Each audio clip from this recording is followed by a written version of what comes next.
Às 6h12 da manhã, um e-mail permanecia intocado na caixa de entrada. Uma única mensagem, aguardando pacientemente para ser lida. Mas o homem que passara 11 semanas esperando por aquela mensagem já havia partido. Fazia 4 horas que ele estivera fora quando a notificação chegou. 4 horas, enquanto seu corpo permanecia frio, enquanto sua família permanecia na cozinha tentando entender o que acabara de acontecer com suas vidas, aquele e-mail permaneceu ali, silencioso, contendo uma verdade que teria mudado tudo em que ele acreditava sobre as pessoas que amava. Ninguém naquela casa sabia, naquela manhã, porque ele realmente havia solicitado aquele teste. Ele não estava curioso sobre a ancestralidade. Não estava buscando primos distantes para montar sua árvore genealógica. Ele o solicitara porque não confiava mais nas pessoas que dormiam sob o mesmo teto. E o resultado não apenas confirmou seu medo. Revelou algo muito maior, algo que uma pessoa daquela família passara 2 décadas se certificando de que jamais viesse à tona. Antes de prosseguirmos, se histórias como esta lhe interessam, inscreva-se no Crime Motive e Method. Cada assinatura nos incentiva a continuar investigando os casos que merecem ser lembrados e nos motiva genuinamente a trazer a você a melhor versão de cada história que contamos. Seu nome era Devraj Menon. 54 anos, engenheiro civil que dedicara a vida profissional a projetar estruturas feitas para durar mais que ele. Pontes, viadutos, fundações tão profundas que suportariam um peso que ninguém, ao caminhar sobre elas, jamais imaginaria. Era cauteloso por natureza, o tipo de homem que conferia seus cálculos 2 vezes, não por dúvida, mas porque entendia exatamente o preço do fracasso. Crescera em Kerala antes de se estabelecer em Hyderabad para trabalhar, e foi lá, naquela cidade, que construiu a vida que todos ao seu redor admiravam. Casara-se há 26 anos com uma mulher chamada Farida Swaindi, que viera de Dubai para a Índia quando jovem e nunca mais partira. Juntos, criaram 3 filhos, um filho, Aarav, de 23 anos, uma filha, Ishita, de 21, e um filho mais novo, Rian, que acabara de completar 17 anos. De fora, a casa dos Menon parecia a de uma família que sabia o que estava fazendo. Um lar confortável em um bairro tranquilo de Hyderabad. Devraj dirigia o mesmo carro há 9 anos simplesmente porque ele ainda funcionava. Farida tinha um pequeno estúdio de design num cômodo adaptado nos fundos da casa, conhecido na região por seus bordados. Os filhos tinham-se saído bem na escola. Aarav havia-se formado. Ishita estava terminando a faculdade. Rian se preparava para os exames finais. Os vizinhos descreviam os Menon como uma família centrada, o tipo de família que parecia ter resolvido algo que a maioria das famílias nunca resolve. Mas as pessoas só veem o que lhes é apresentado, e ninguém ainda tinha motivos para olhar mais de perto.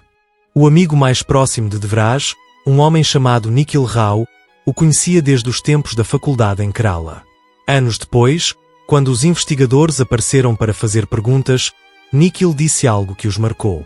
Ele disse que Devraj havia mudado cerca de 8 meses antes de morrer. Nada dramático, nada que alguém fora do círculo de amizades pudesse ter percebido. Ele ficou mais quieto. Começou a notar coisas que sempre considerara banais, observando sua própria família à mesa de jantar de uma maneira que parecia menos afeto e mais observação. Nikhil perguntou-lhe uma vez, diretamente, se algo estava errado. Devraj olhou para ele por um longo momento e disse que vinha pensando em como uma pessoa podia conhecer outra por décadas e ainda assim estar completamente enganada sobre quem ela era. Nikhil presumiu que fosse apenas um homem cansado filosofando. Não era. Algo já havia acontecido, algo que Devraj vira ou descobrira, algo que silenciosamente abalou os alicerces de um casamento em que ele confiava incondicionalmente. E, fiel à sua natureza, ele não confrontou ninguém. Não levantou a voz. Em vez disso, começou a prestar atenção. Começou a fazer anotações. E, por fim, ele tomou uma decisão que ninguém em sua família sabia. Se uma história como esta está prendendo sua atenção, é exatamente esse tipo de caso que o Crime Motive e Method existe para contar. A assinatura é gratuita, mas nos mostra que este trabalho é importante, e isso nos motiva a continuar. Tudo começou, como costuma acontecer, com algo pequeno. Devraj e Farida estavam esvaziando caixas de um quarto de hóspedes, o tipo de tarefa que as famílias adiam por anos até que a bagunça finalmente os obriga a fazê-lo. Devraj encontrou uma fotografia antiga dentro de uma pasta sem etiqueta. Mostrava Farida com 23 ou 24 anos, em pé do lado de fora de um prédio que ele não reconhecia, ao lado de um homem que ele nunca tinha visto antes. Por si só, isso não significava muito. As pessoas carregam histórias antes do casamento, amizades e conexões que se desvanecem com o tempo. O que chamou a atenção de Vraz foi a caligrafia no verso. Uma data, 14 meses antes do casamento deles. E abaixo, um local escrito à mão por Farida, Muscat. Ela havia-lhe dito uma vez, claramente, que nunca tinha ido a Muscat, que sempre quisera visitar, mas nunca tivera oportunidade. No entanto, ali estava a prova, em sua própria caligrafia, de que ela estivera lá e nunca mencionara o lugar em 26 anos de casamento. Ele não disse nada. Guardou a fotografia na pasta e continuou a organizar as caixas como se nada tivesse mudado. Mas algo havia mudado. Ele começou a se lembrar de outros pequenos detalhes que havia arquivado sem examinar, uma história que havia mudado ligeiramente ao longo dos anos, uma reação um instante mais rápida ou mais lenta, um nome mencionado uma vez e nunca mais. Nada disso provava nada por si só. Juntos, começavam a formar uma figura que ele não queria ver. Vraz era um homem metódico demais para agir apenas por suspeita. Ele pesquisou serviços de teste de DNA da mesma forma que pesquisava tudo, lendo sobre políticas de privacidade, manuseio de amostras, quem poderia acessar os resultados além da pessoa que os solicitou. Criou uma conta de e-mail separada exclusivamente para esse propósito e encomendou um kit por meio dela. Quando chegou, manteve-o no carro por 3 dias antes de conseguir se obrigar a abri-lo, porque Vraz Menon, apesar de tudo o que havia descoberto, ainda esperava estar errado. Esperava que houvesse uma explicação que ele simplesmente não havia considerado. Coletou amostras de 3 pessoas de sua casa, com cuidado e discrição, documentando cada uma. Então, enviou o kit e esperou. 11 semanas se passaram enquanto ele continuava vivendo exatamente como antes, jantando na mesma mesa, dormindo ao lado da mesma mulher, comparecendo à apresentação escolar de Ryan na 5ª semana e aplaudindo quando o nome do filho foi chamado, sem dar nenhum sinal externo de que algo em seu mundo havia desmoronado. Mas Ishita percebeu. Ela sempre fora a observadora da família, sensível a mudanças que outras pessoas não notavam. Ela percebeu que o pai olhava para os cômodos e objetos de forma diferente, quase como se os estivesse catalogando. Certa vez, perguntou-lhe casualmente na cozinha se ele estava se sentindo bem. Ele respondeu que estava apenas cansado por causa de um projeto difícil no trabalho e sorriu de um jeito que chegava aos olhos, porque Vraz sempre soubera controlar o que seu rosto revelava.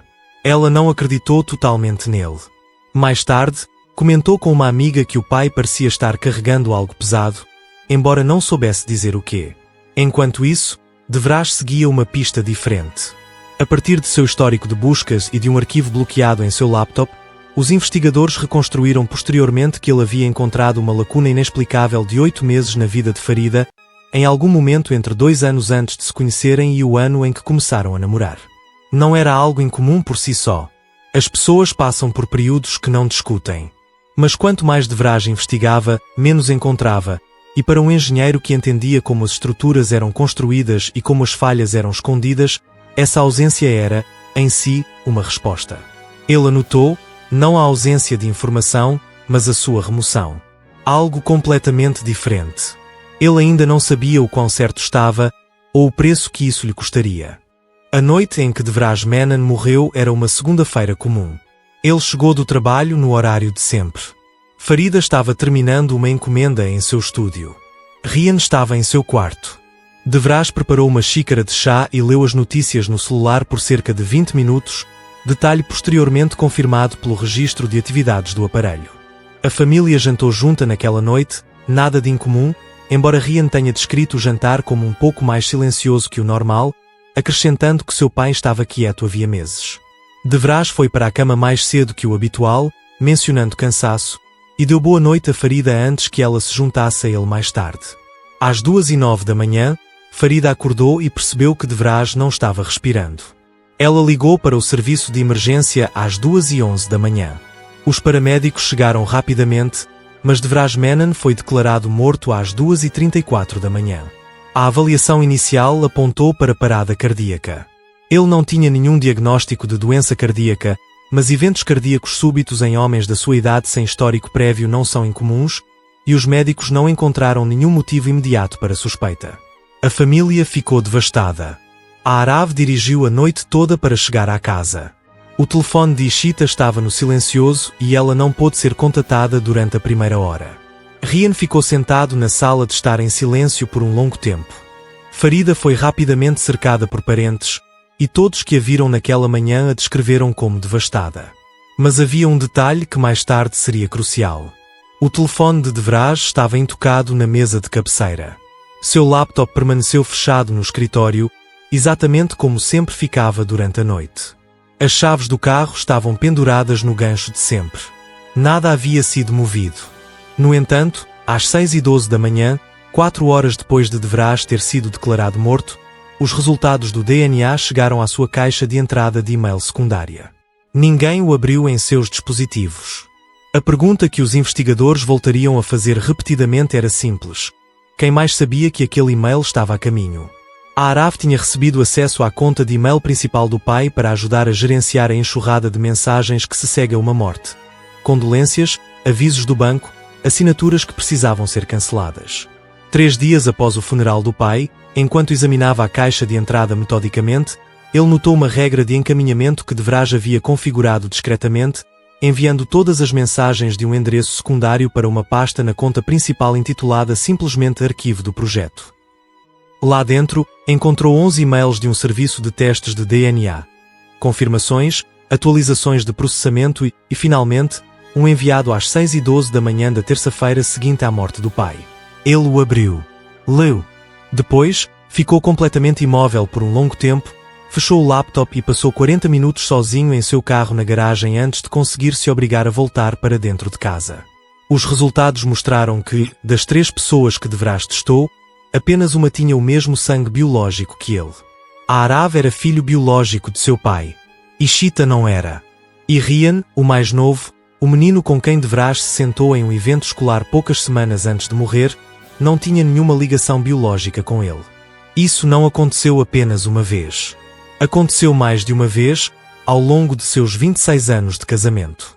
Farida construiu uma vida inteira com Devraj Menon. Uma casa, 3 filhos, décadas de dias comuns, e dentro de tudo isso, ela escondia algo que transformou toda a estrutura em algo construído sobre nada sólido. Devraj suspeitava de uma mentira. O que os resultados revelaram foi um padrão, e padrões nunca são acidentais. Eles exigem escolhas, feitas repetidamente, com plena consciência do que estavam fazendo com o homem que vivia ao seu lado. Em suas anotações finais, Devraj escreveu que continuava tentando encontrar uma versão disso com a qual pudesse conviver. Ele nunca teve a chance de descobrir se existia alguma. A Arav não contou a Farida o que havia descoberto. Passou 2 dias relendo os resultados, não por não os entender, mas porque entendê-los e assentar o que poderiam significar eram 2 coisas muito diferentes. Sabia que estava dando um salto ao conectar a morte do pai à sua descoberta e tentou manter essa cautela. Mas seu pai era saudável.